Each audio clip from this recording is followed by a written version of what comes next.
amendment जामारोब्ला जोंनि बिटिसिआव माबोरैहाय develop जागोन एबा बिटिआरआव माबोरैहाय डेभेलप जागोन दा 125 एमेन्डमेन्टनि बाथ्रा बुंदों बे बिराद इम्पर्टेन्ट आरो इयुथफ्रा बेखौ मिथिथारनांगौ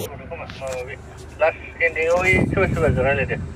प्राइमारि लिडारफोरजों रायलायदो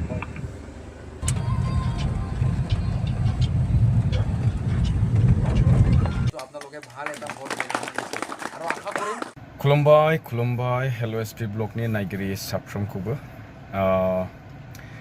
जोङो दायो दंफैयो गेलफेजार मेरकुसि प्राइमारि बागानपारा ब्लकनि आन्दारावहाय 42 नं बाक्सा STLSC मानव गेदेर श्रीजुत मनेश्वर ब्रह्म बिथांनि इलेक्शननि थाखाय माखासे केम्पेनाव डिस्ट्रिक्ट youth BSU आरो बागानपारा ब्लक youth BSU ज'है लोगो नांनानै बिथांमोना केम्पेन खालामगासिनो दं बेवहाय जरदार भाबै youthsफोर ओंखारबोदों लाइमोनफोरा ओंखारबोदों आरो बिदिनो प्राइमारि जेरावनाखि माने लाइमोन सेंग्रा सिख्लाफोर दं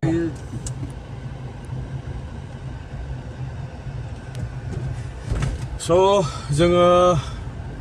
मेरकुसिनिफ्राय पकेट केम्पेन बिदिनो फिसा फिसा लालांगासिनो दं district youth BPF district BSU BPF block youth BPF आरो ब्लक BSU बिथांमोन आरो जों ज'हैनो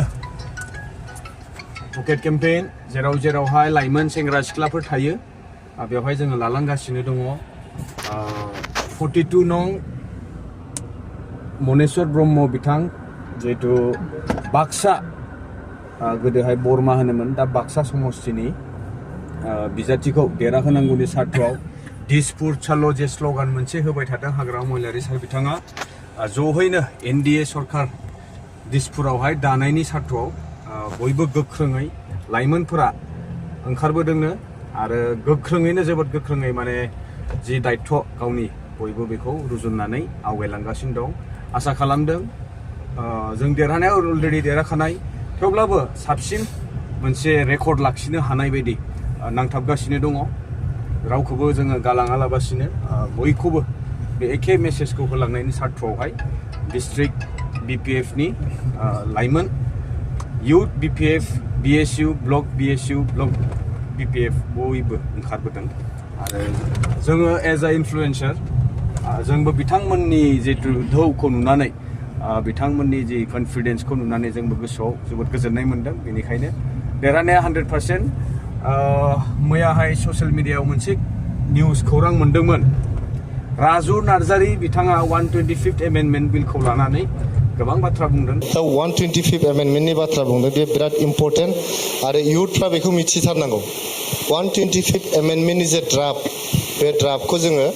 प्राय साब्रै साबा मानसि आंबो दङ आं आब' प्रतिभा सैथ' बसुमतारी दानि एबसुनि आफादगिरि खोरोमदाव औवारी जों ज' थांनानै दिल्लीयाव प्राय सप्ता खनसेनि बारा जों दिल्लीयाव थानानै बे ड्राफ्टखौ बानायनानै गभर्नमेन्ट अफ इन्डियानो जोङो साबमिट खालामनानै फैदों जे 125th एमेन्डमेन्टआ ओरै जानांगौ होननानै गोबां दं बेयाव बिराद गिदिर भलुमिनास माबा जों कन्फिडेन्सियेल डकुमेन्ट बे दाबो शेयार खालामथ'नो हाया बेखौ खिन्थु बाव मेजर मोननै जिनिस दं बेखौ नोंसोर मिथिना लाथारनांगौ फार्स्ट जिनिसा जाहैबाय 125th एमेन्डमेन्ट जायोब्ला जोंना बिटिआरआवहाय मोनसे डिलिमिटेसन जागोन MCLA कन्स्टिटुएन्सिनि डिलिमिटेसन जागोन 40टा कन्स्टिटुएन्सिनिफ्राय 60टा कन्स्टिटुएन्सिसिम 60टा जाथारनांगौ नङा 60टासिम जोङो बेखौ लांनो हायो एनिथिं बिटुइन 54 55 60सिम जोङो बोखोलांनो हायो आरो बेयाव मा जागोन दा जोंनावहाय बे मोनसे बर' जाति जनगोष्ठीनि माजाराव दावराव जादों नङा होमबा 40टा समस्तियाव जोंना 30टायानो STनि थाखाय रिजार्भ बाव गुबुना गेलेनो हाया बांसिन बर'फ्राल' गोलैयो बे 30टायाव सेकेन्डलि जोंना मोनबाया जाहैबाय जेनेरेल रिजार्भ मोनबाल' अपेन मोनबाल' सिटआव बयबो गेलेनो हायो बे अपेनावबो जों STफ्रानो बांसिन गेलेहैयो ओंखायनो 60टा जायोबा जोंनाव जिहेतु 26टा जाति जनगोष्ठी दं बे जाति जनगोष्ठीफ्रा इलेक्सन गेलेनो खाबु मोनगोन आरो जाति जनगोष्ठीनि गेजेराव दावराव दावसिया एसे खम जागोन बे 40टानिफ्राय 60टा जानाया मोनसे नाथाय बेनि गेजेराव बिथाङा मोनसे खोथाखौ स्पष्ट बुंनो हायासै जे 60टा समष्टि जेब्ला जागोन बेवहाय एसटि फोरनि थाखाय बेसेबां रिजार्भेशन थागोन बेखौ बिथाङा बुंनो हायासै दा बेनो बिथांमोना बेखौ कन्फिडेन्शियेल होनना बुंदों गोबां खोथा दङ गोबां खोथाखौ शेयार खालामजोबनो हाया होनना बुंदों दा बेनो बेवहाय कन्फिडेन्शियेल होननाय बाथ्रायानो जे बेवहाय मा सिखोमानानै दं होनना बुङोबा स्पष्टयै जोङो बुंनो लुबैयो 125th एमेन्डमेन्ट बिलनि आन्दोआवहाय माखासे दफाफोरा ओरैबायदि गाज्रि जायनाखि 60टा समष्टि बारायगोनाव बिथांमोना एसटि फोरनि थाखाय बेसेबां रिजार्भेशनखौ दोननो हागोन नैबे मोनसे गिदिर सोंलु जाना फैदों लोगोसेनो बिथाङा जे बुंदों जोङो नैबे गोदान मोनसे जायगा दाबसे जायगा मोनफैलायबाय जायखिजाया आं कमप्लिट खालामनो लुबैयो बे 60टा समष्टि बारायनायाव 26टा जनगोष्ठीखौ लानानै बिथाङा मोनसे बाथ्रा बुंदों जे बयबो इलेक्शन गेलेनायनि खाबुखौ मोनगोन जेथु जोंनि गेजेराव दावराव दावसि सोमजिबाय थायो होनना बुंदों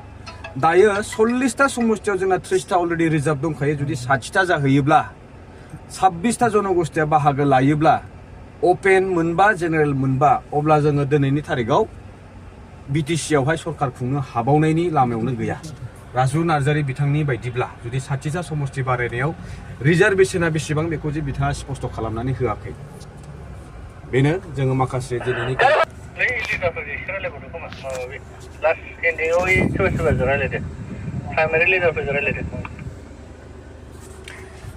जोबसिगोन जोङो दा